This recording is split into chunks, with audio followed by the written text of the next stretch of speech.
Martin Turner here. This week we look at Purple Chocolates, a startup company planning to commence operations next year.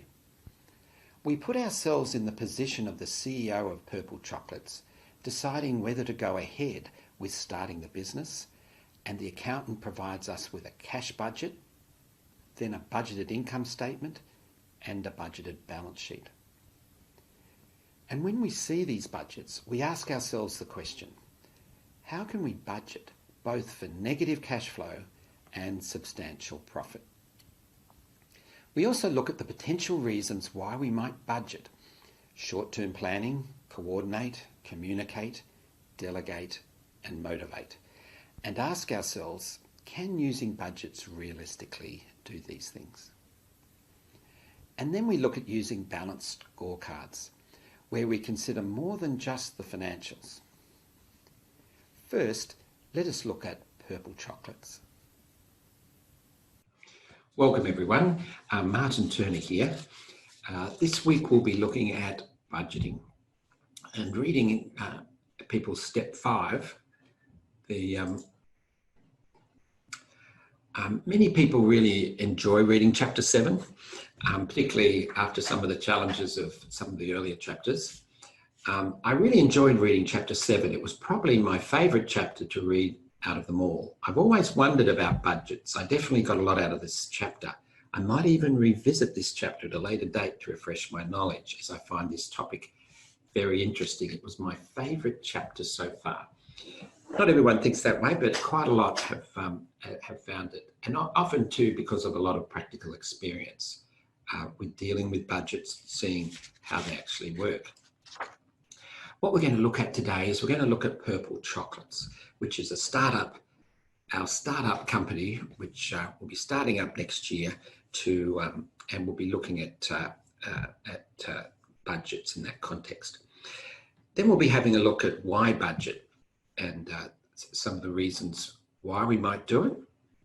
Then we'll spend a short while on balanced scorecards, where we look at more than just the financials, and then we'll have a minute paper. The two most beautiful words in the English language are check and closed. The one or two people commented on this quote in their step 5, saying, "What's a check?" You know, and that's right. We hardly ever see checks anymore. I can't remember the last time I saw a check.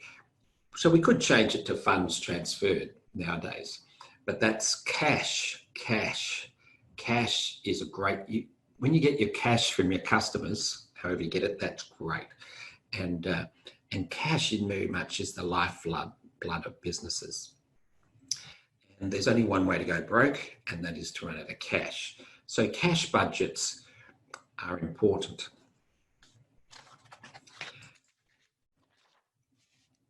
Now, I'd like to introduce you to Purple Chocolates. This is an imaginary company.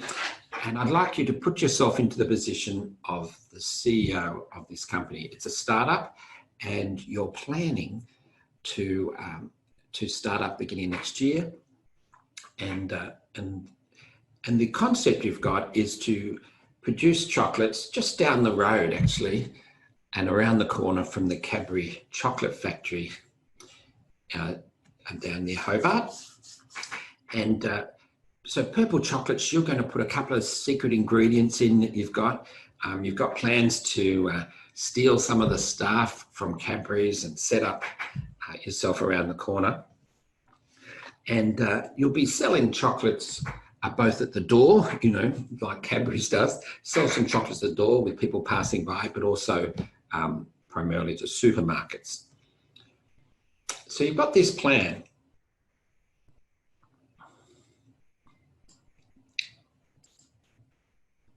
And you're the CEO, and the accountant, your accountant comes up and gives you this cash budget. This is the cash budget for the 6 months ending 30th of June next year. And you can see we've got it for each month: January, February, March, April, May, and June. And then you've got the total figure for the full 6 months. Now, the way we structure our cash budget, we have the cash inflows. So this is the cash coming in. Then we have the cash outflows, which is the cash going out. And then at the bottom here, we've got the net cash flow, which is the difference between the cash in and the cash out. We've got our opening cash balance and our closing cash balance. So in terms of the cash inflows, what we're budgeting here is we're budgeting to receive $1.5 million in January. That's a new share capital. So we're going to issue shares and the shareholders will give us $1.5 million. And we expect cash receipts from sales in January to be $100,000. And then we'll have total cash inflow of $1,600,000.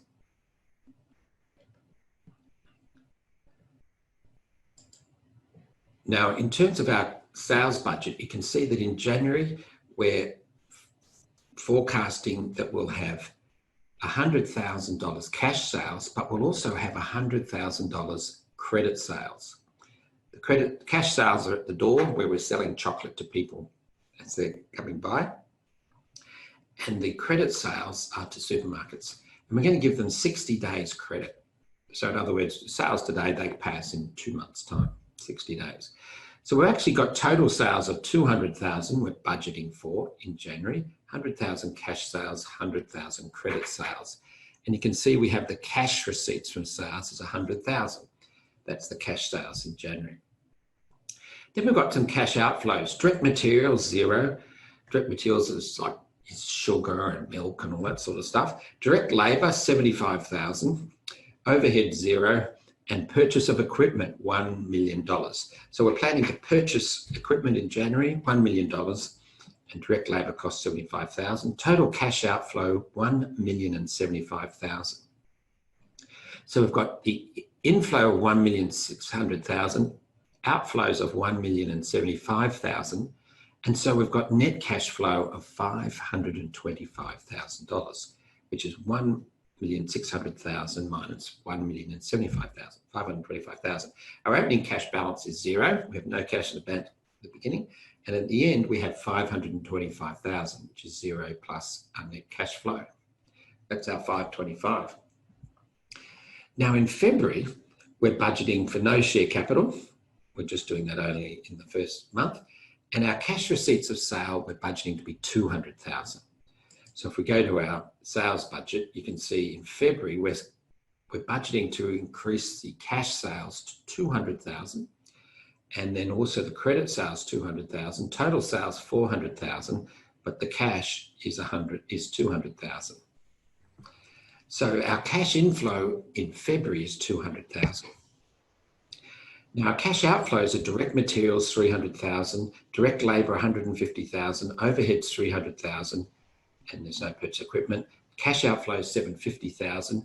Net cash flow is $200 in, $750 out.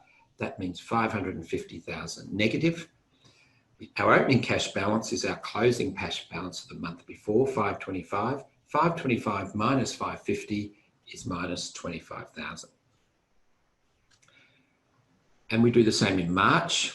Cash receipts for sales is $300,000. In March, we're expecting to sell cash sales of $200 and credit sales of $800, $1 million. So there's $200,000 of cash sales that month, but we also expect to get the cash from the credit sales in January. So we expect to get $200,000 plus $100,000 in cash. And that's how we get our $300,000. We direct materials, direct labour, overheads, $750 out, $300 in, negative $450. We start with negative $25,000 in the bank, minus $450, negative $475,000. And so we go through with April, and you can see here we've got $200,000 cash sales plus the $200 credit sales from the in February, $400,000. And then we have the outflow, $750. So $400 minus $750, negative $350. We're opening cash balance is our closing cash balance the previous month, negative $475, minus $350, negative $825,000, and so on. Here's our million, and so forth, each month down there. And then this is the total for the 6 months, which is an addition of all the 6 columns, $1.5 million, $300,000 million, 1.5 million, 3 million cash receipts from sales, 4.5 million total cash inflow. Here's all the cash outflows, 4,825,000, so negative 325 for the full 6 months. Our opening cash balance at the beginning of the 6 months was zero, and our closing cash balance at the end of June is $325,000. So you've been given this cash budget from your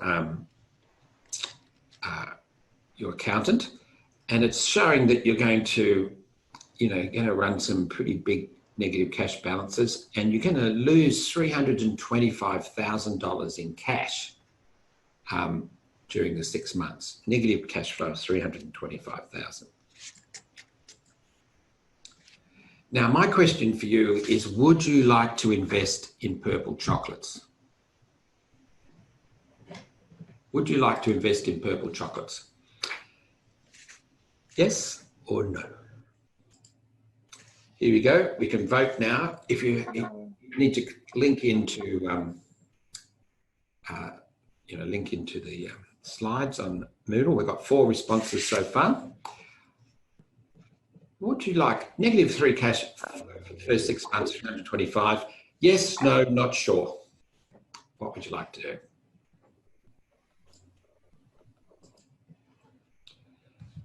We've got 5 responses, 6.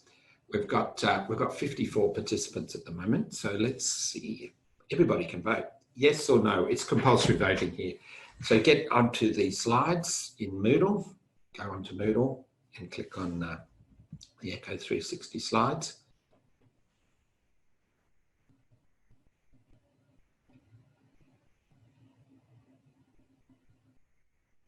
Yes or no? I'll give you another minute.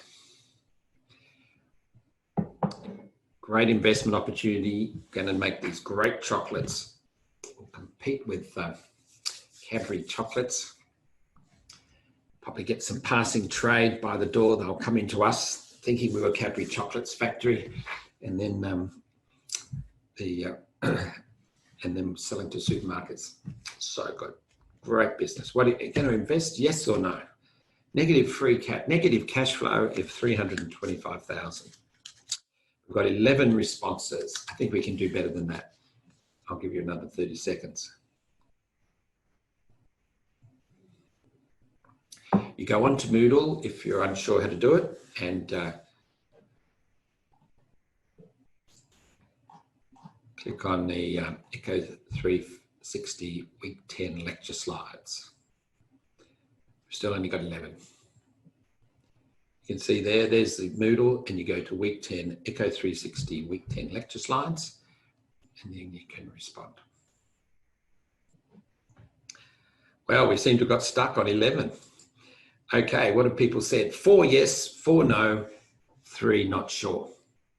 The 5 no. So we've got a slight ahead of no. Yes, no. Who voted no? Why did you vote no? Would anyone like to tell me, those 5 people? Why did you vote no? Just one at a time.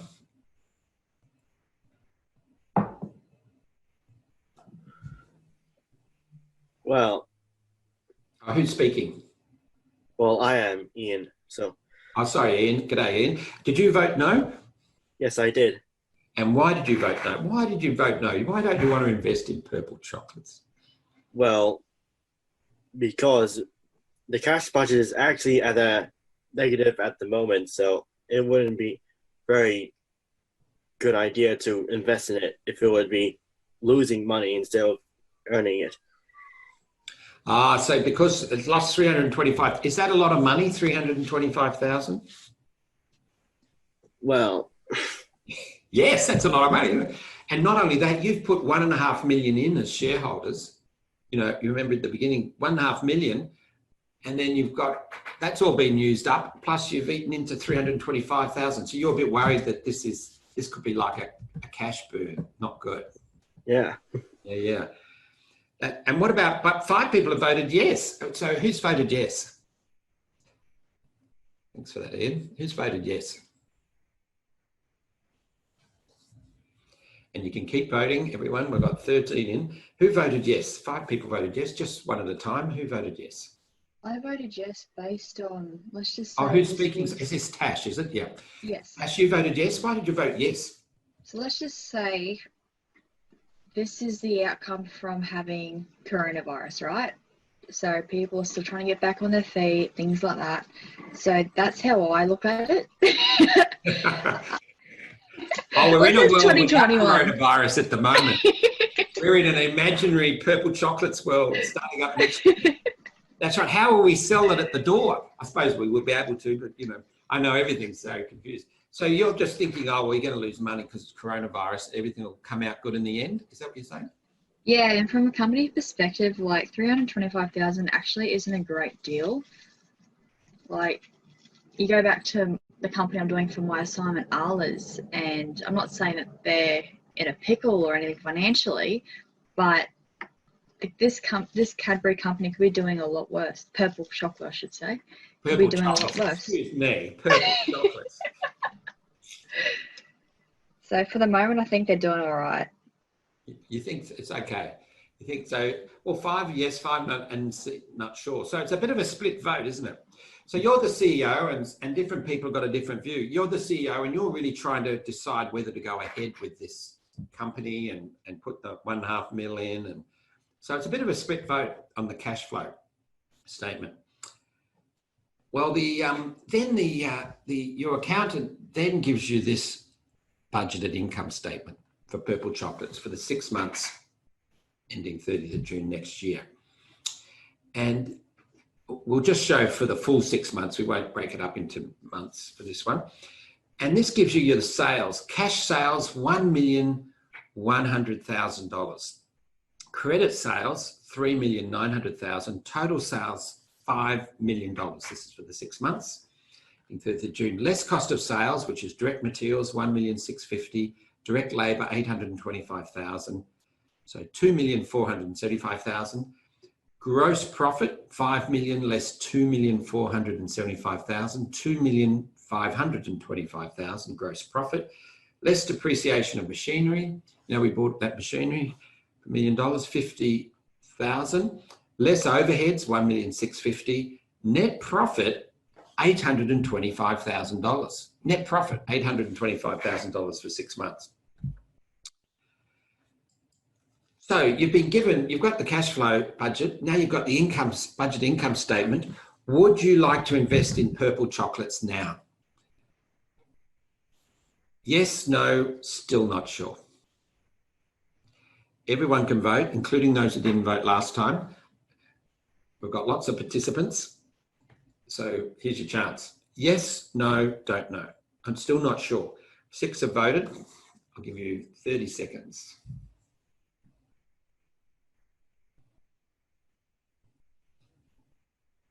So we've got the negative cash flow, 325,000. Now we've got a profit of 825,000.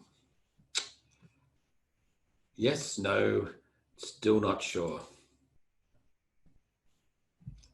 Well, keep them coming in. Well, currently we've got a bit of a switch. Some people have switched. If they're still the same people voting. Yes, 7 voted yes now, 4 no, and 3 are still not sure. Those not sures, I don't know if they're the same people. Any more to vote? Oh, we've got a few more extra votes coming in. 8 yes, 4 no, 3 still not sure.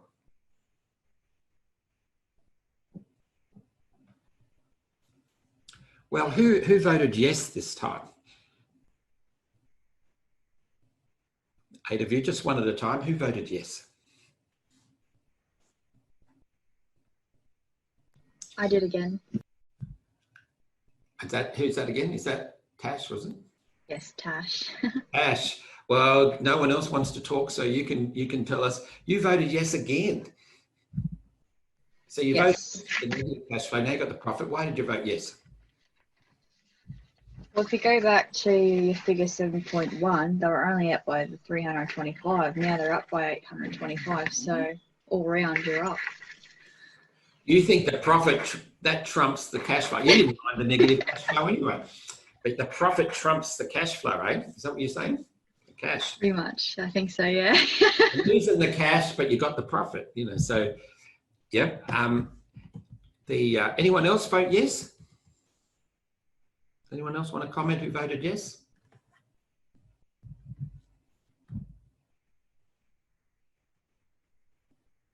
If not, who voted no? Who voted no?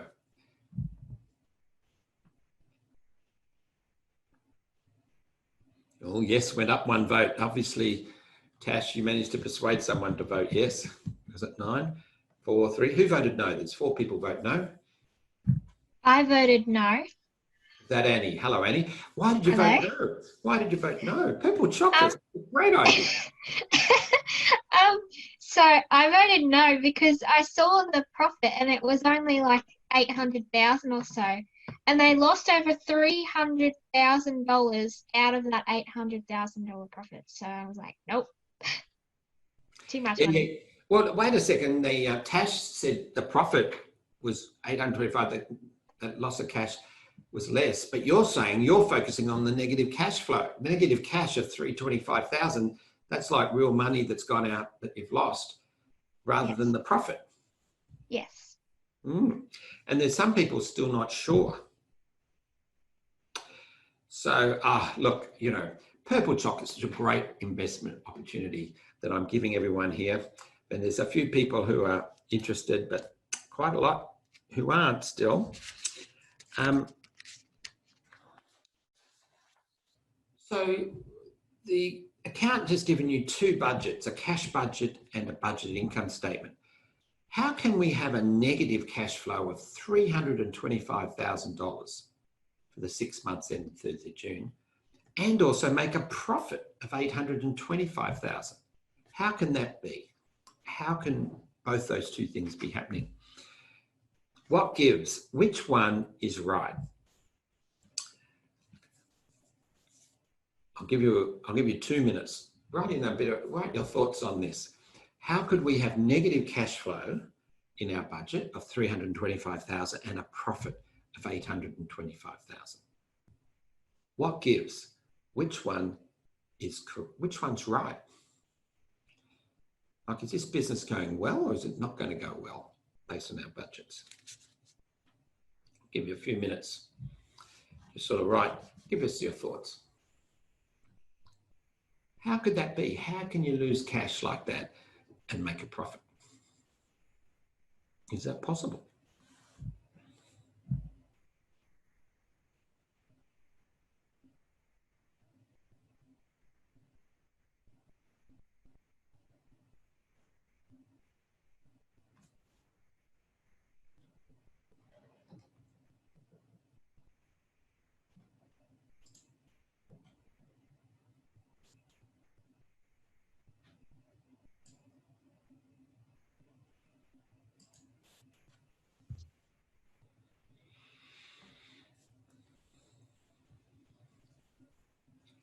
Comment on chat if you like. I see someone has.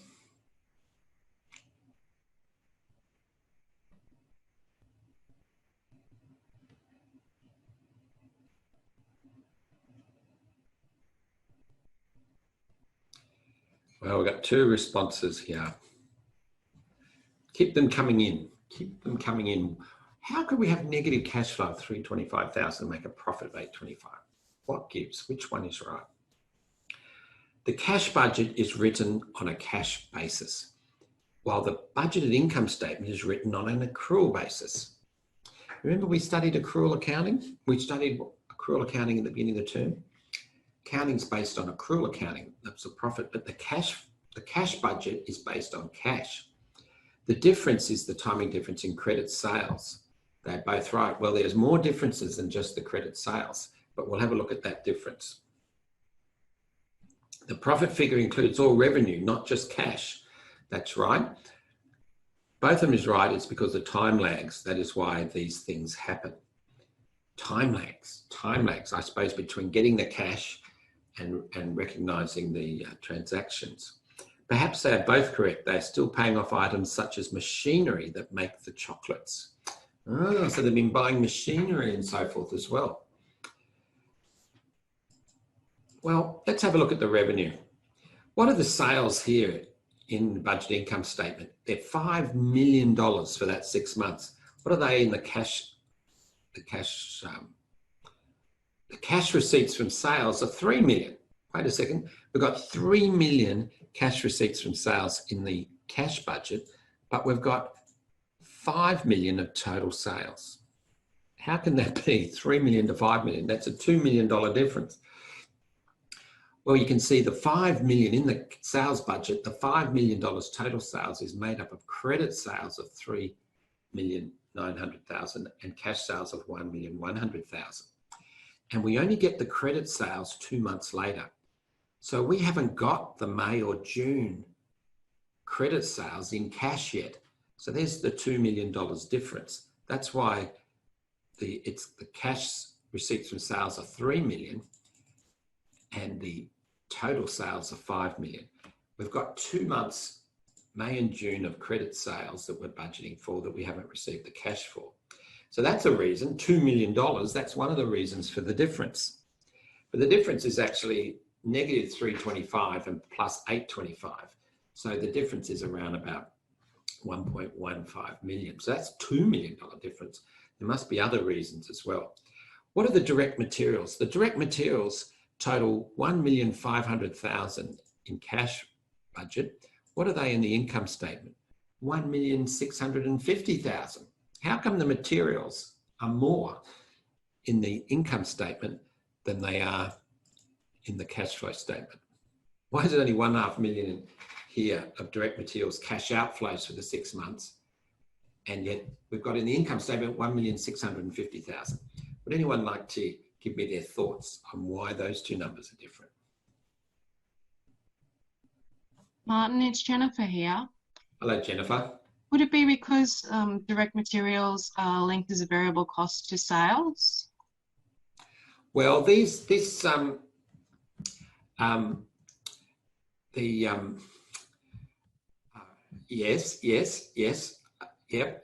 We'll do that point first. So direct materials, we've spent $1.5 million in cash buying them, but where do they appear in the, but here's the cost of sales, right? Direct materials are 1,650,000. It's more. What you're saying is we don't recognize the cost of sales until we sell the product. So we've got some inventory, and so the direct materials might be less in the income statement or different. Yeah, okay. That's one of the factors. You see, we only recognize the direct materials here as cost of sales when we sell the chocolate. But when we get to the balance sheet, we'll see we haven't sold all the chocolate we made. We've got some inventory. So that would be a difference. But of course, here the direct materials is more rather than less. So what else might be the reason for the difference? We'll come back to that point again, Jennifer. How much direct materials do we pay in the first month? Someone can call it out for me, just you can help me. What is our direct material? Zero. How much chocolate did we sell in the first month? We got 100,000 chocolate. We actually sold 200,000. We're budgeting to sell $200,000 worth of chocolates. Yet how much direct materials did we have? Zero. Zero cash. How can we make chocolates? Like, do you know how much chocolate would cost? Would be 200,000. Man, that's going to be a huge room full of chocolate. It's going to be a lot of chocolate. And the direct materials are things like milk and sugar and all that stuff. How come we can make all this chocolate without spending any money on direct materials? Bought on credit. We bought it on credit. That's right. We're buying it we've got credit for 1 month. So we're paying that 300,000 cash out is the direct materials we bought in the first month. And so in the June, you see that 300, so in June, we would have bought $300,000 worth of direct materials, but we haven't paid for them yet. This 300,000 is the ones we bought in May. So we've got 300,000 floating around here as well. So that's another one of the differences. Direct labor, 75,000. We typically pay typically get paid 2 weeks in arrears. You know, you get paid 2 months later, 2 weeks later. So that was sort of like, we had people employed for the full month, but we only paid them $75,000 because we paid the next $75,000 in the second month. And then we got into $150,000. So you can see $825,000 labour, and it just happened to be the same figure that things sort of balanced out. Now, depreciation of machinery, $50,000. Where is the depreciation of machinery in the cash budget? Can you just point out where the depreciation of machinery is?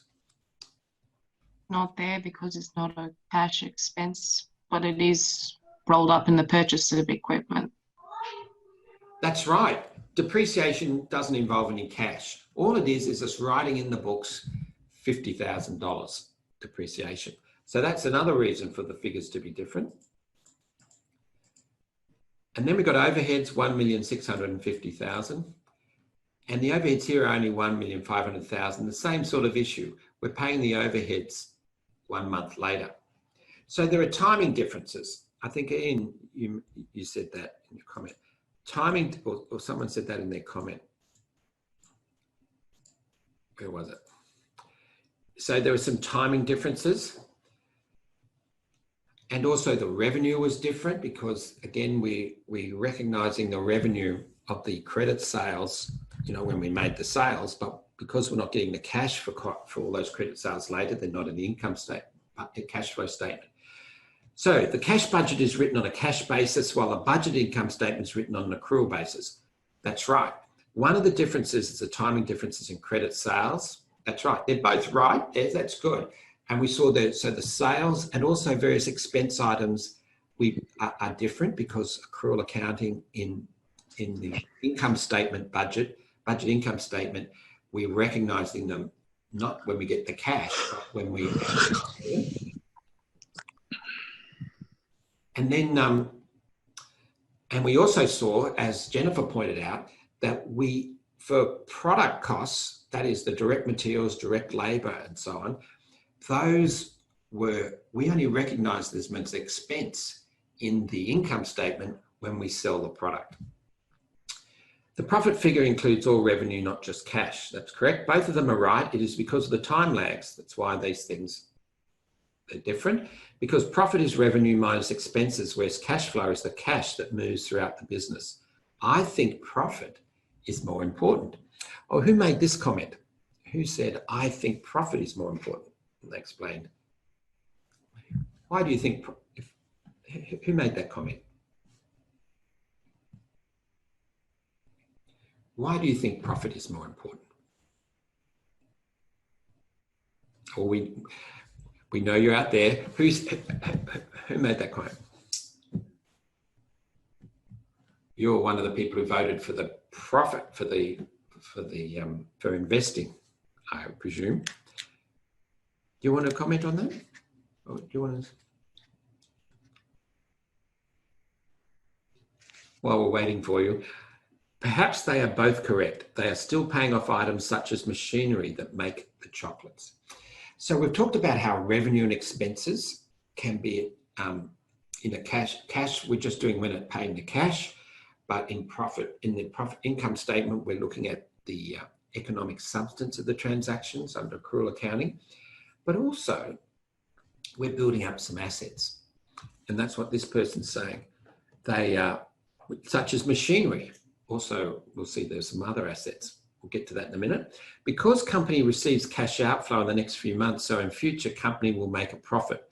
As more cash outflow, company will earn more profit because company's money is invested.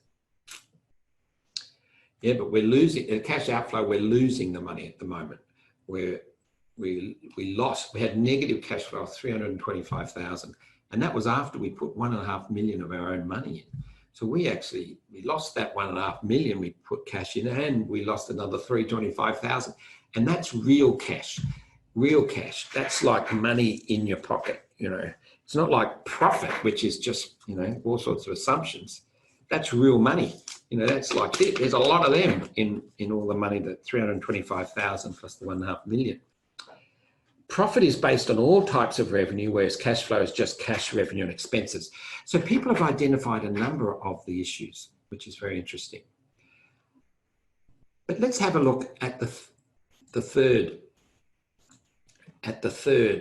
Oh, sorry. Yeah. So which one's right? Everyone was sort of saying they're both right, but we've got to make a decision whether we're going to invest in this or not. And we're still a bit of a split vote. With the positive profit, we got a few more people to invest, which is so good. It's such a good investment. Let me encourage you. But also there are plenty of people not sure and so on. So why? Well, this was the profit. In the budgeted profit was $825,000 for 6 months in the budgeted income statement. And the amount we were going to invest was $1.5 million. That was in the cash flow statement. We saw how we're putting in $1.5 million. Well, that means we're making 55% on our money in 6 months. And the profit, and if you double it up for an annual rate, 110%. Man, who'd like to make 55% or 100 in 6 months, say 110% annual return on your money? If we keep this up for the next 6 months, we'll get all our we'd have made profit more than we put in. Gosh, this is even better than Ryman's. The 110 annual rate, that's not too bad. Given that the profit, you're going to, we're forecasting that we'll get a 55%, return based on the profit in 6 months, which is equivalent to 110% annual rate. Who would like to invest in purple chocolates now? Yes, no, still not sure. Man, these are pretty good returns. Look at this return on investment. 55% in 6 months, 110% annual rate. Who would like to invest in purple chocolates now? 6 people have responded. 9. 7 said yes. 8 have said yes. We're getting some interest now. You want to get rich? 12. That's it. Invest in purple chocolates. You're the CEO. Everyone's getting excited now. 13. 1 is saying no, and 2 are still not sure. Wow, look at that profitability. Wow, 13. Boy, look at that. Who wants to invest now? Who is one of the yeses? Perhaps somebody who's switched. Who's voted yes? Who'd like to tell me why? You can keep voting.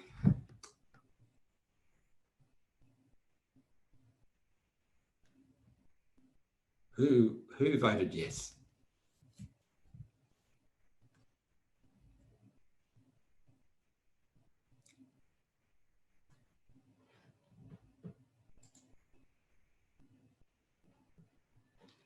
Jessie Peg. Jess, did you vote yes or no? Or not sure? I'm in the not sure. Oh, you're still in the not sure. So why are you still not? Have you been not sure all the way? Yeah. I'm a very cautious investor. I Very hate cautious. money. Yeah. B, I just feel like I always feel like when it comes to like investment pitches, like what you're doing, they always give it a wonderful rap and so good. It's going to give us tons of money, but we haven't got all the figures yet. I just feel like there's still something I haven't been told. Oh, you've got 2. You've got the budgeted income statement and the budgeted cash flow statement. And, trust me, look, can't you see the profit? Look at the profit. But are you focusing on the cash or focusing on the profit? Or you're just not sure? I'm just waiting to get a whole picture and then I start sifting through. I'm very cautious. You're very cautious. That's very wise. But of course, when we invest, we're looking into the future, aren't we? Which is uncertain. And so, but nevertheless. That's all right. What about we've got our 1 no vote. Who's voted no? Who'd like to tell me? That would be me, Jennifer. Oh, Jennifer, you voted no. Why have you voted? Have you voted no all the way through? I have, but now I actually have a reason. No, you haven't satisfy you. They don't have a track record. No. They they don't have a track record. They're a new company. Like the previous person said, at the moment, they're all made up figures. I want to see history. Yeah, but it is a startup. How many chocolate bars has Purple Chocolate made so far? Well, none. They haven't started yet. None. We haven't started. You're the CEO. You're thinking of starting up a new business. So we're in this. We haven't got a track record. You might have been a CEO. You're going to get some start. You might have worked at Cadbury Chocolates, and have maybe run some businesses in the chocolate area before. So you might have some experience. And you're going to get in staff. You've lined up staff from Cadbury Chocolates down the road. So you're going to have experienced staff there making chocolates. You've got some good contacts, with the supermarkets, and they're keen to get some Purple Chocolates. And you've got this special ingredient.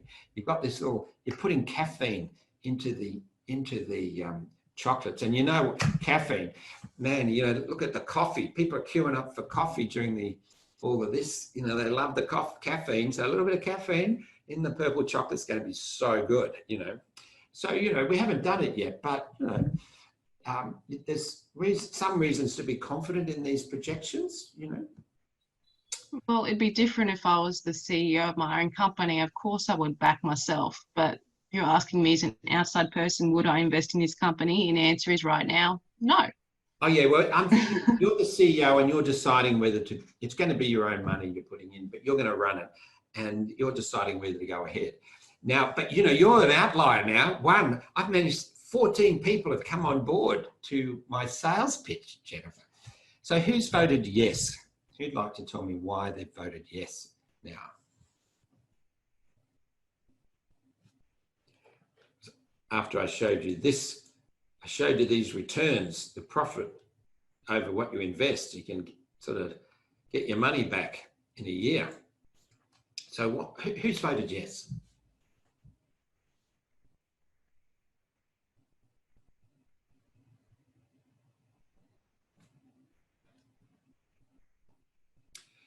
Ian, did you vote yes? Well, yeah, I did. You did. So were you voting no before? On the first one, no, but for after the income statements, yes. Yes. So why did you vote yes after seeing the income statement? Well,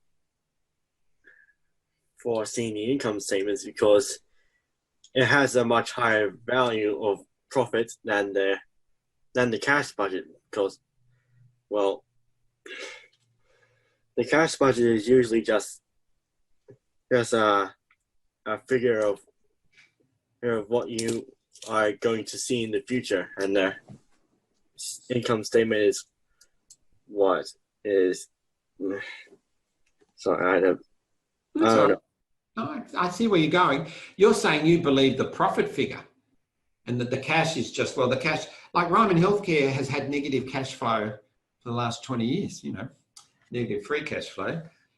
So it's plenty of negative cash flow, but it's a very valuable business. So you're looking at the profit and not the cash. But the cash, but we've got at least one person looking at the cash. The cash is real. Cash is like real money. The profit's got full of assumptions, full of judgments in there. So let's have a look. But then so that's the cash flow budget, the cash budget and the budget income statement. Let's have a look at the budgeted balance sheet. One of the questions we've got is, why is the cash so negative and the profit so positive? And we've had some various comments around the timing of sales and expenses relative to the cash, and also the way that certain product costs end up in the inventory first. Let's have a look at the budget. So now the accountant gives you their third budgeted balance sheet, which is the budgeted balance sheet as at 30th of June next year. And it says assets, current assets, inventory, $375,000, debtors, $2 million. Total current assets, $2,375,000. Then you've got non-current assets, equipment, $1 million, less accumulated depreciation of $50,000, gives you total non-current assets, $950,000. You've got total assets of $3,325,000. Then you've got liabilities, current liabilities. You've got a bank overdraft of 325. That was your at the end of the 6 months, you've got negative cash, 325,000. You've got creditors of 675,000 and $1 million total current liabilities. Then you've got share capital, 1.5 million, retained earnings, 825,000, which is your profit. It goes into retained earnings in the period.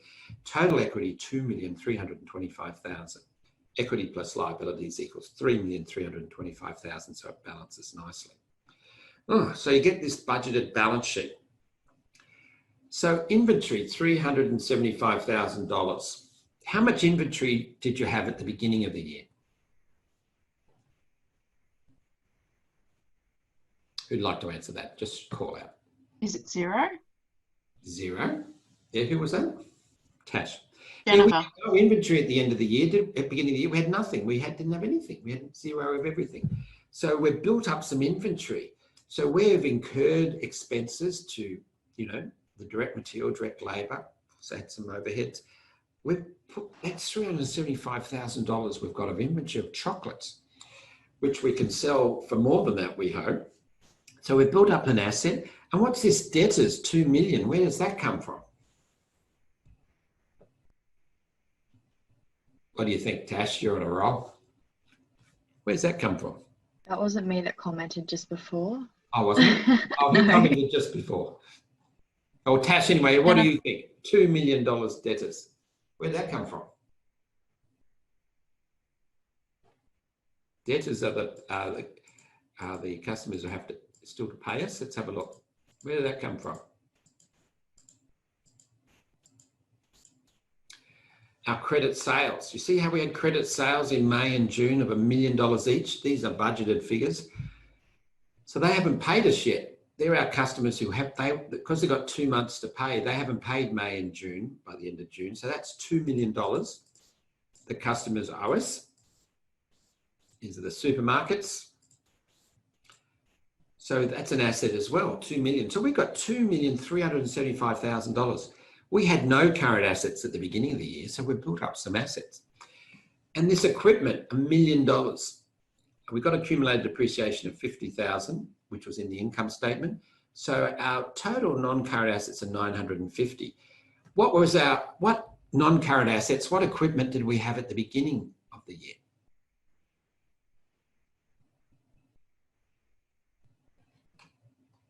We had none. We had no assets or liabilities. So we've got this 950. So we've got a total assets of $3,325,000 that we didn't have at the beginning of the year. So that sounds all right. But we do have a bank overdraft, 325. We've got creditors of 675. These are the suppliers that we still owe money to. That's the direct materials, the direct labour and overhead. Because we're paying a month in arrears, various costs, we owe them 675. So we've got $1 million of current liabilities.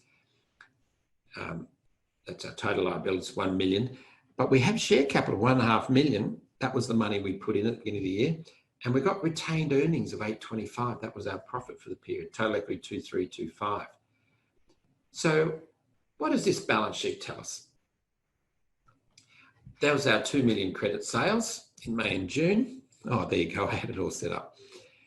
And there we have our various creditors broken up. 100,000, that's our direct materials, 2 weeks and 300,000 June credit sales. So our creditors are 675,000 creditors. Okay. So what does this balance sheet tell us? Our budgeted balance sheet.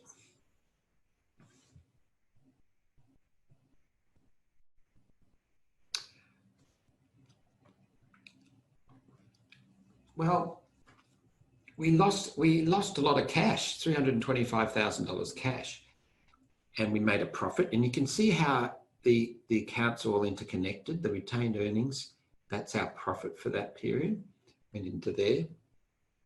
You can see how the various liabilities and our assets are connected into the cash flow statement and to the budgeted cash flow and the budgeted income statement. So we've been able to build up some assets and just have current liabilities of $1 million. So we've built up our equity 2.325 million. We only put $1.5 million in. This is this idea that we're getting a 55% return. And quite a lot of you would like to invest. Or, you know, if we're in the same room, I could sort of collect some down payments. You know, I'll take any money, you know, $10, $100, whatever you like. But so you can see that the budgeted cash flow statement, or the cash budget, the budgeted income statement, and the budgeted balance sheet can tell us quite a lot of different information about where things are going. Now let's go back to the cash budget. What this cash budget tells us that we're going to, you know, we're going to lose we'll be negative 325,000, negative 825 at the end of April. If you're the CEO of Purple Chocolate, you've got the cash budget, you've also got the income statement and the budgeted balance sheet as well. When you get this cash budget, what are some of the things that it's telling you? It's obviously telling you you're going to be negative cash, but what else is it telling you? What stories can you see in this cash budget?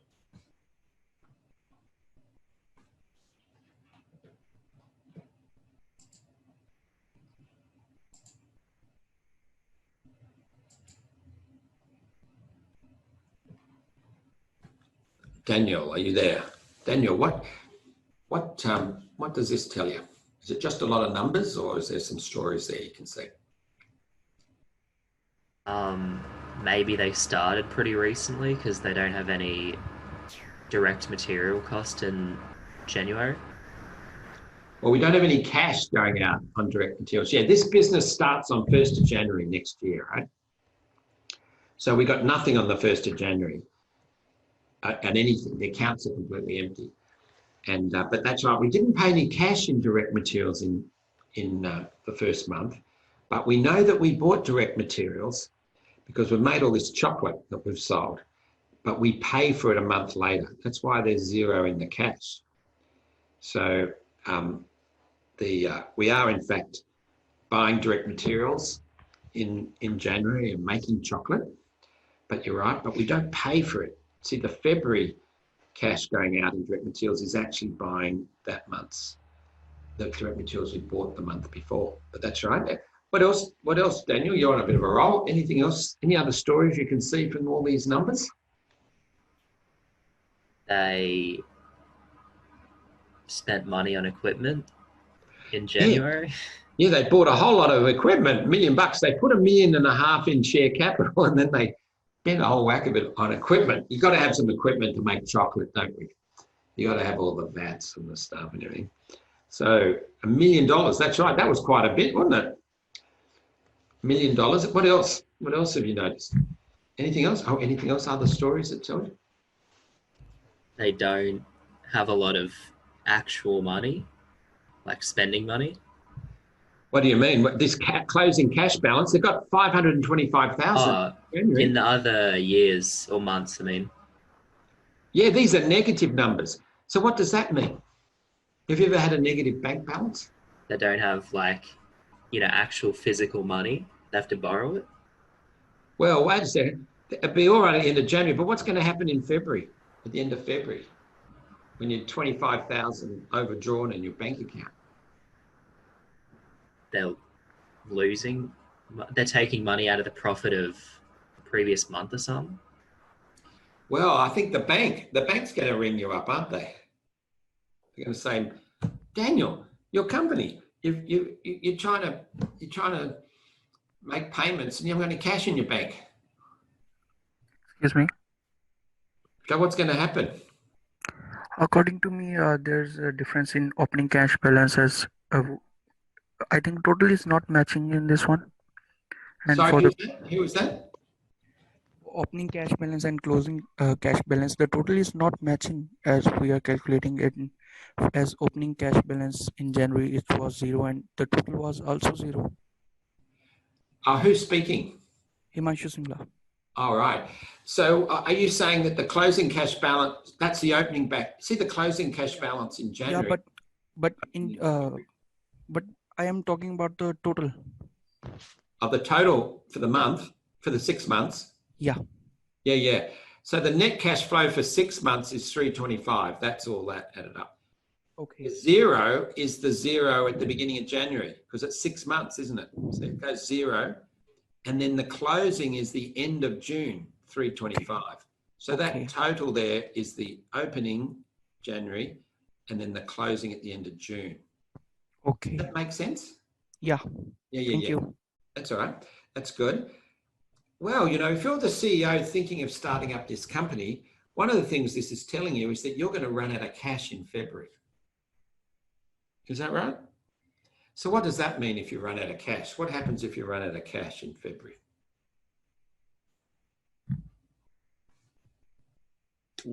Well, you go into debt, I think. Well, you have to organise that in advance, don't you? Yeah. Otherwise, the bank's going to stop paying. What happens if you don't pay? You mightn't pay some of your labour. Your employees may not get paid. It might be down 25,000. What happens if you don't pay your staff in February? You get taken to court. Oh, it's worse than that. The staff get very unhappy. How quickly do they get unhappy if you don't pay them? Oh, very. Very quickly. Say you pay on Tuesday night and it's not there. Man, are you in trouble on Wednesday morning? Oh, you should try waiting 6 weeks. I know, let's not go down these roads. But you can see 25 negative. What happens? And then what happens in March? Negative 475, negative 825. So what's one of the things you got to do before you get before that happens? What do you got to do? What's this cash budget? We're looking at it now for next year. What's that telling me I've got to do now? I'm going to get into trouble here, aren't I? I'm going to run out of cash. So what do I need to do to avoid that issue? Talk to the bank about an overdraft. Get a bank overdraft? How much bank overdraft should I get? Should I ask for? Looking at April, you should probably be looking at at least $1 million. Yeah, or even more. You need a bit of a buffer. Why would you want to borrow? Why would you want an overdraft of more than 825,000? Just looking worst case scenario. These are budgeted figures; they're not your actuals. That's right. Got to account for some discrepancies here and there. Yeah, like it could be different. Well, how likely is that number to be different in April next year to that one? Is our closing cash balance of 825 at the end of April next year? When we get to the end of April next year, how likely is it that it'll be exactly that? Oh, you can't predict that you're going to be perfect. So there's probably a pretty good chance. I know my budgets are never fully correct. No, it's very unlikely. If it was exactly the same, you'd go, whoa, that was a bit unusual. Yeah. So it could, and this is a startup. There's also, guess what happens if our sales don't quite work out? So we have a few problems there. Say something happens like a pandemic next year. That might cause us, anything could happen, And so, or, we might have some problems with some of the production. So that could be higher, couldn't it? So you want to get it a little bit. So 1.2, I think I suggest in the reading, perhaps 1.2 million. What else could that, so we could get a bank overdraft. What other things could we do to sort of sort out this cash issue? What other ideas have people got? What is this telling us? What sort of ideas might we do? You could ask for more share capital in the beginning. Oh yeah, we could put more money in up here. And that would help there. Like if we put 2.5 million in, we'd be all right, wouldn't we? Put another million in, it might help. But of course, the more cash we put up front, that'll start to affect our return. Let's say we put 3 million in rather than 1.5 million. Then our return, where was that? It's way down here. Our return would be 27.5% rather than 55. We'd cut it in half, wouldn't we? But that's right. We could say we're not putting enough capital in. So we could ask the bank to give us a bank overdraft. We could put more share capital in. What other ideas have people got? What other things is this telling us? What are some possibilities we could do? How can we avoid running out of cash? What other ideas have people got? What happens if you shorten the credit terms on the sales? Ah, yeah, that's right. Man, that can make a huge difference, can't it? Let's just say we make it 30 days rather than 60 days. So we say to the supermarkets, you need to pay us in 30 days, not 60 days. Well, what would happen in February? Well, we get the cash sales of 200. We do credit sales of 200. What cash would we get in February? We get the 200,000. And if they've got to pay the next month rather than, what did we say here? Let's just go back. Cash budget. We have in March, we have them paying the January. Say they pay January in February, a month later, we would get 300,000 instead of 200,000. So it would be 100,000. We would be positive 75,000, wouldn't we? Because we get an extra 100,000 there. What about in March? Well, we'd get the 200,000 plus we'd get this 200,000. We'd get 400,000. So we'd have 400,000 there, which wouldn't be enough, would it? We'd still be 275 negative. But then you can see we start to collect the 800,000, we get $1 million, and so we'd come a little bit of a cropper there, but we'd start to come good around here, just simply by changing the credit terms. That can have a huge impact on our cash flow. So that's another thing this cash budget's telling us, well, maybe we need to think through the credit terms we're offering. What other thoughts have people got? What other stories is this cash budget telling us?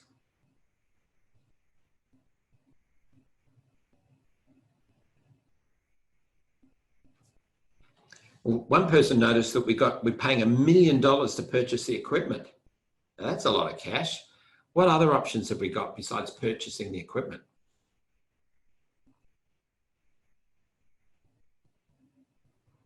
You hire it instead? Yeah, we could lease it, couldn't we? We could lease the equipment. So we might be able to, we might be able to do something there. Say we leased it and we just paid lease payments rather than $1 million. That could make quite a difference, couldn't it? And we're only just really starting to touch the surface of some of the stories that are in here, but we've come up with a number of different ideas. So you can see, as the CEO of Purple Chocolates, when I got the cash budget, it's got a lot of stories embedded in it. And so we can run a few sensitivities, change a few of the assumptions in our budget. It's all on Excel. We can easily run different scenarios. And that includes, we had the idea of getting a bank overdraft. We had the idea of perhaps putting more share capital in. We had the idea of changing the credit terms. We had the idea of perhaps leasing some or all of the equipment. So we could put all these different things in to see what's happening with our cash. We'd certainly want to have a good cash buffer because this is a new business. We don't know exactly what's going to happen. There's a lot of risk. And if you run out of cash, it's not good. It's not good. So you might have, so there's some of the stories the cash budget's telling us.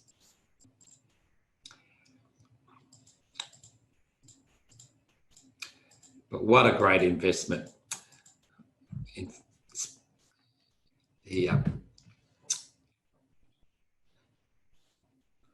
Where are we? Oh, yeah. So that's an example. We've had a look at some examples of budgets, how they interact with each other, and some of the stories that they can tell. But why do we budget? A lot of businesses budget, not all businesses budget. For example, Volvo is a major car company in Sweden. It went for many years without budgeting at all. So not all businesses budget, but many do. And a lot of individuals budget, probably a lot of individuals don't budget as well. Why budget? Well, here's some potential benefits of budgeting. Short-term planning, coordinate, communicate, delegate, and motivate. I didn't know that budgets could be used to coordinate different parts of firms. communicate objectives and strategies, delegate activities, or motivate people, though I'm still not convinced it can do all these things. So quite a lot of people said in their step 5, they hadn't really thought about all these potential benefits of budgeting, but they started to reflect on it perhaps for their own situations, also at work, personally, but they're thinking, can it really do all these things, really? And so short-term planning, it's build a fence at the top of the cliff rather than have an ambulance at the bottom. So you can see the cash budget, we could do various things now in advance. That's the fence at the top of the cliff, rather than wait till we fall over the cliff, run out of cash, and then we need an ambulance, you know. So we can deal with problems before they happen.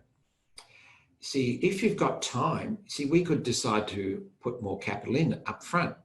Or we could decide not to purchase the equipment, but instead to lease it. We can do all those things in advance. We could decide to get we could decide to change the credit terms now, rather, you know, but if we end up in the situation, if we go over the cliff and we're down the bottom, we've got a lot fewer options. You know, if we've already purchased the equipment for $1 million, it's very hard now to sort of lease it. Or if we've got credit terms of 60 days, well, we're stuck with that up to now, even if we change it going forward, and then all our customers get unhappy because we're changing things, they get worried that we might go broke. So short-term planning, it can help us solve problems before they happen. And people commented a bit on that in their step 5s, in their own budgeting. We have a few budget queens and budget kings in this unit.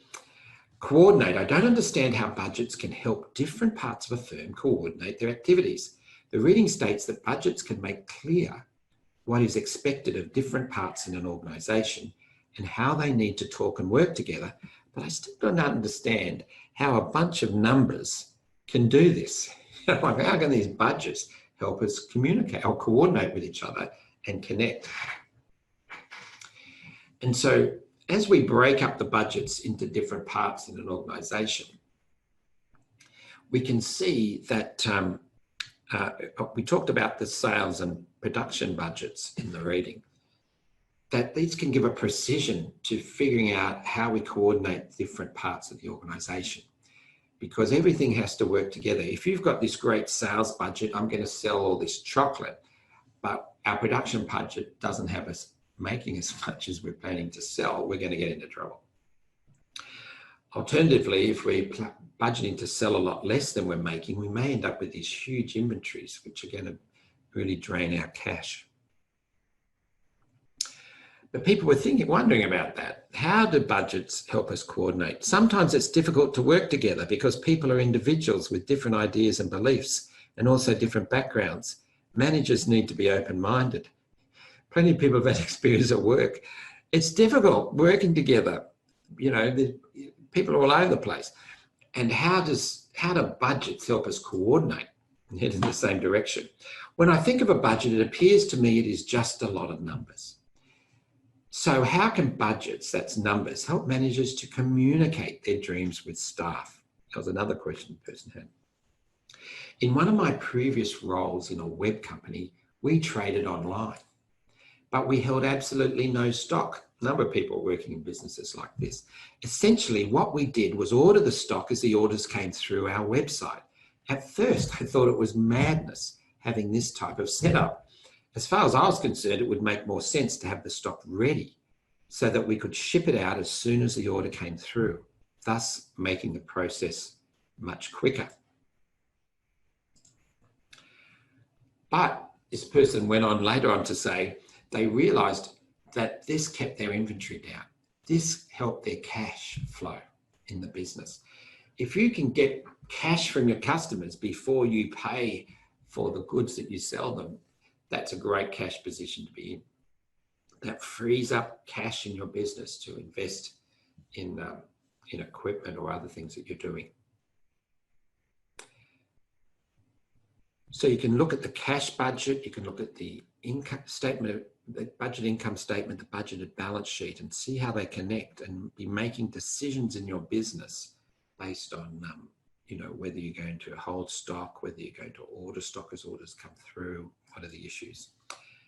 And motivate. In my experience, most people I know who go to work do it to pay the bills and in order to live the life they desire. How are they going to motivate people to fulfill the dreams of managers? You know, really? So people, you know, how can budgets motivate people? I still cannot quite understand how a budget can motivate people to do things. I remember one person in their step 5 this week said they were, you know, really love budgets. They did a great thing, but they did have a bit of trouble getting their partner to follow through on the budget. And it's all very well to have a budget, but how do you motivate? How do these budgets motivate people to do things in line with the budget? I disagree with what the author said about motivation, that budgets can help motivate us in the short term by making it clear what we have to do. Personally, I think people are motivated mostly through money. You know, these people studying accounting and business, people are, that's why we're going to work. If we had plenty of money, we wouldn't go to work. So how do budgets motivate people in the short term? By making it clear what we have to do. So some people are questioning all of that. The conventional definition of management is getting work done through people, but real management is developing people through work. And so that's a fairly famous quote from this guy, Aga Hassan Abadi. He actually was an arms trader in the 1970s. So he was making money out of, you know, people killing each other. But he had this quote: the conventional definition of management is getting work done through people, but real management is developing people through work. So a lot of businesses they're people, they're primarily people. Some of them are basically only people. So motivating people and developing people through work so that they can do more. And Ryman Healthcare, for example, it pays its staff in the aged care centres 20% over the award rates. In New Zealand, they increased the award rates quite a bit last year. And so I think by 5% or more. And so Ryman's increased its salaries by 5% or whatever it was to keep the 20% differential.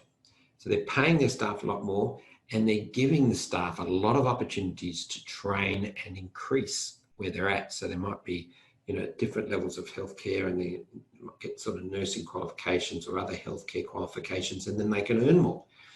So they're developing people through work. That can be very motivating for a lot of people. And attracting and retaining the best people. This quote on Motivate had me stumped for a while. What are we developing people for? Are we developing them to work better? After reading the rest of the chapter, I came to the conclusion that we must be developing people to want the same objectives as the firm. So in management, we're seeking to align, people come to work with all their own objectives. They're all onto things they want to do. We've all got our own. What we're trying to seek to do is to develop people to want the same objectives as a firm. We're trying to bring the team together. It's like if you're a coach of a sports team, you're trying to bring them to have the same objectives as the firm. Can budgets help us do this, to motivate staff? I remember when I used to be youth leader for our church at a very young age. I was so excited about the position, but at the same time, I had to admit I didn't know everything about our church doctrines and all that. So I got the old folks from our church to help me and our youth to run our programs. I may have some talents in leading our young people, but there are core values that I lacked and needed help with. So often, we're seeking to align staff to the values of the organisation. Budgets don't motivate staff to act in ways consistent with managers' plans and objectives. Rather than motivating staff to take the first steps, they usually act as a disincentive to take any steps at all. Plenty of people have had some bad experiences with budgets. There are lots of problems with budgets, so they can be disincentives. Now, people were starting to develop some emerging insights around budgeting. I realised that the effectiveness of accounting and whether accounting hinders or helps managers, quite a few people have noted that as the theme through our unit. Whether accounting helps or hinders managers depends a lot on the managers themselves and the people within the firm, and less so on the actual accounting practices, which is what I previously believed.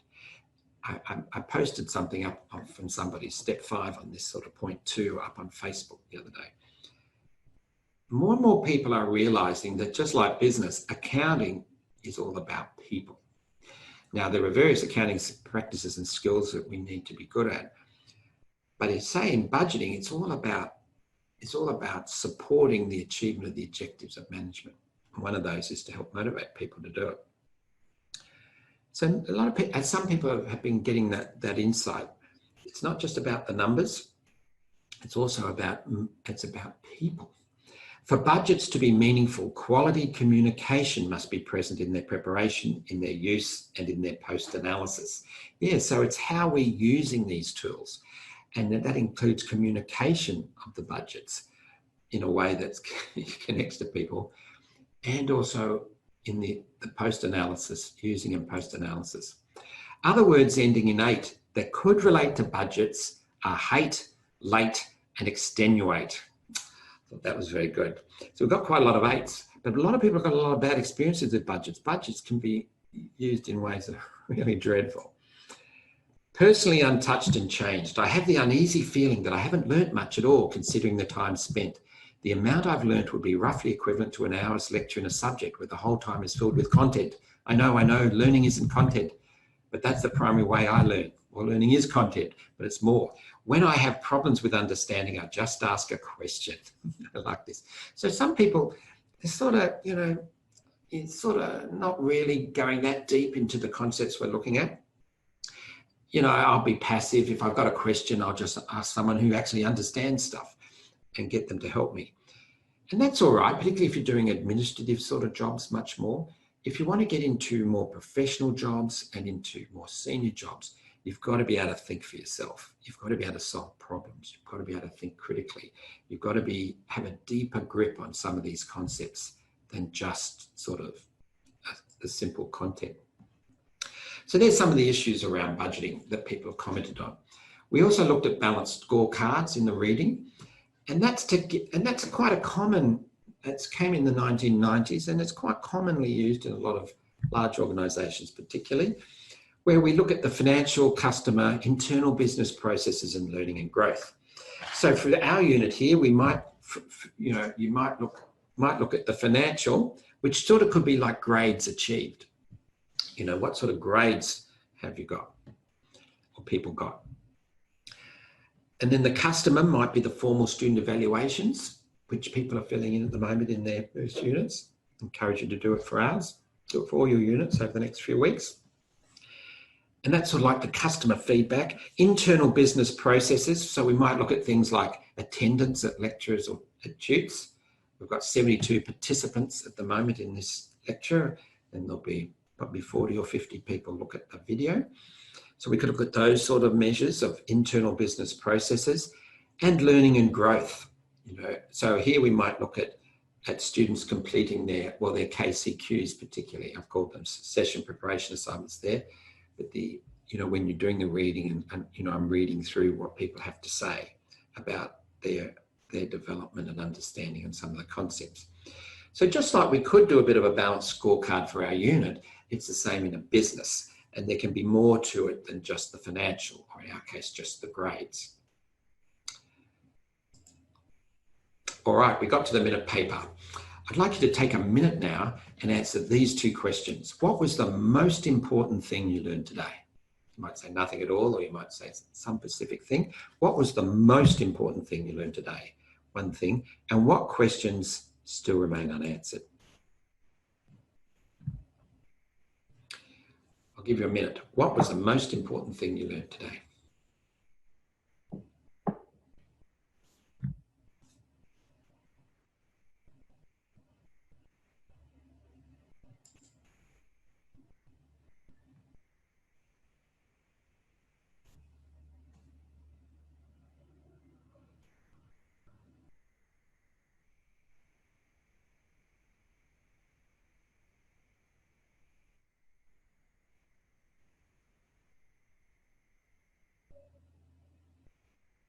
Got 3 submissions in, 3 comments.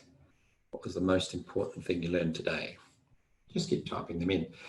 I'll start looking at them as you're putting them in. What was the most important thing you learned today? This minute paper idea is a very good idea to use in all your classes, just yourself. Just at the end, you can ask yourself these 2 questions. What was it? And just write something down and take a minute.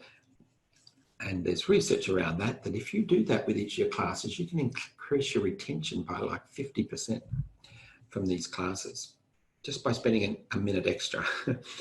The budgets allow for any issues. Keep them coming in. What was the most important thing you learned today? This person said the budgets allow for any issues to arise before they actually occur, allowing you to proactively remedy them. Like that one student said, build a fence at the top of a cliff rather than have an ambo at the bottom. That's a really good insight about budgeting, isn't it? And that's about planning generally. Longer term planning, budgeting is generally short term. We have more options if we do a bit of planning. That's why we plan. That's why we have longer term, short term plans, to increase our options to solve problems before we're in them. When you're in them, your options are much more limited. So to the extent you can do that, that's one of the important, that's a short-term planning for budgets. Sometimes the best business model is to order stock in when orders come through. This is good for cash flow. That's excellent. So you can see that when you're focusing on different aspects of business, in this case, cash flow, you can see that you can do various, we looked at the cash budget, we saw various things we could do to improve that cash situation a lot by looking at different things. There's lots of things we can do. Also, they said that DP-N equals depreciation. Somebody else said that later on as well. So use some of these abbreviations that come in sometimes. So depreciation, yep. Those studying accounting, you'll look much more at depreciation, including in the second term subject, introductory financial accounting. Cash is king, especially in business.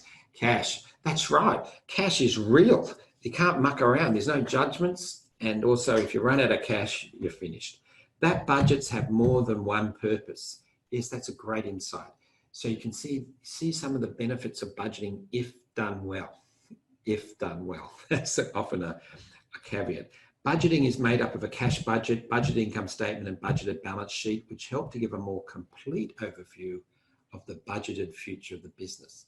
That's right. So we can have a master budget for the whole business made up of various sub-budgets, and you can see we can bring them all up into a cash budget, a budget income statement, budgeted balance sheet for the organisation or for parts of the organisation. That's right. That's a really good insight. And you can see how they're interconnected. Nothing. No, that's all right. The way a budget's structured and how negative cash flows don't always mean a loss in general. That's right. You can lose cash and be making money. A lot of businesses that are strongly growing, like Purple Chocolates is sort of forecast to do. Also, Ryman Healthcare has been doing for 20 years. They'll tend to be cash flow negative. They'll tend to be losing cash, but they'll be making profits. I got to learn a bit more about the company Purple Chocolates and got to break down each of the budgets so that I could understand them better. Budgets help you to predict the future and fix anything, stop them before they occur. So there's some good insights, aren't they? That can apply in your personal lives as well as in business. And it is important to look at both cash flows as well as accrual financial statements to examine the health of the business. That's such a good insight. Such a good insight. And you've got to understand how the accounts are put together as well. Budgeting is essential. Well, that's not everyone agrees with that, but that's right. There are certainly some, if you do it well, it can certainly have a lot of benefits. And so there were 10 submissions there. And whoops, here we go. And did anyone have, what questions? Do you believe that it is possible to run a business without using debt? Yes, it is. Particularly if it's not too cash flow intensive. If you've got the money, yeah. And Warren Buffett, for example, it's the fifth biggest company, Berkshire Hathaway. It's his company in this S&P 500. It's right up there with Microsoft and all those companies. He has a pile of cash. He's got about $130 billion of cash. He doesn't have debt. in the structure. It doesn't mean you don't have some debt. You can in various bits and pieces, but you can run a business without debt. You certainly take much less financial risk. But that whole issue around leverage and so forth is something too that we'll be looking at more for those studying accounting. We'll be looking at more in future units. You can get rich using debt. You can also go broke. Why would a company want to lease machinery rather than own it? Even if paying for it off a loan, paying a lease and not getting any assets rather than buying it on a loan. As you make repayments, you're gradually owning more of the asset, like renting a house versus buying a house on a mortgage. Well, have a look in your own firms and see if you've got leases, finance leases, operating leases, however they're described. Quite a lot of companies do lease various assets. They could be quite big for some businesses. So you can have a little look into that. Ryman Healthcare doesn't lease its assets generally. No questions. There's some interesting questions there. So you can start thinking about some of these things. Well, thank you very much, everyone. I appreciated having the time with you as we've looked at the exciting area of budgeting, which is something that a lot of people can more easily connect often to their own experiences and lives. Well, we'll finish up now and then we'll move into the tutorials at 10:30. Thank you very much. Bye for now.